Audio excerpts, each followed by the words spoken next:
সকল সাংবাদিকদের ধন্যবাদ জানাচ্ছি আমাকে এইভাবে রিসিভ করবার জন্য।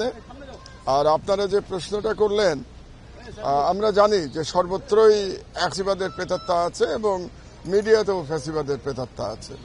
তো ফ্যাসিবাদের প্রেতাত্মাদের বিরুদ্ধে আমাদের সম্মিলিতভাবে লড়াই করতে হবে এবং আমরা যেটা চাচ্ছি যে সংবাদপত্রে যেন সত্য কথা তুলে ধরতে পারি, আমরা মুক্তভাবে মত প্রকাশ করতে পারি, সংবাদপত্রের স্বাধীনতা যেন সমুন্নত রাখতে পারি এবং এই সংগ্রাম আমরা করে যাচ্ছি বিগত প্রায় 18-19 বছর ধরে, মানে পুরো সময়টাই করেছি আমরা, ফ্যাসিবাদের সময়টা।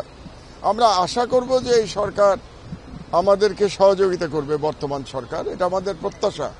এবং সেখানে আমি আপনাদের কাছে আহ্বান জানাবো যে আমরা ব্যক্তি স্বার্থের ঊর্ধ্বে উঠে আমরা সামগ্রিকভাবে যেন সংবাদ মাধ্যমের স্বাধীনতাকে সর্বাগ্রে স্থান দেই এবং আমরা যেন একসঙ্গে কাজ করি। আর সবচেয়ে বড় কথা, আমি আজকে এসেছি তার প্রধান একটা উদ্দেশ্য হলো যে এই রংপুরের সন্তান এবং এই বিপ্লবের মহানায়ক শহীদ আবু সাঈদের প্রতি শ্রদ্ধা জানাতে আমি এসেছি এবং ইনশাআল্লাহ আমি তার কবর জিয়ারত করব এবং তার আল্লাহর কাছে তার আত্মার মাগফিরাত কামনা করব এবং আমি মনে করব এটা আমার সৌভাগ্য যে আমি শহীদ আবু সাঈদের কবরে আমি যেতে পারি।